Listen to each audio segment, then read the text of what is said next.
Дагестан, город Махачкала, дом правительства.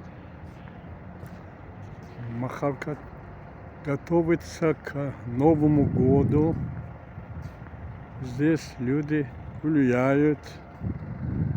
Вот готовится елка. Владимир Ильич Ленин.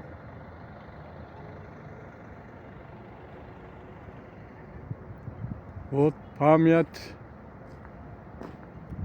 участникам войны.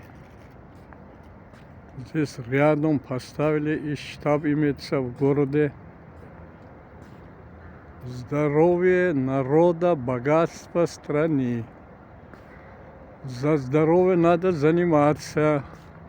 Говорят, много, мало заниматься.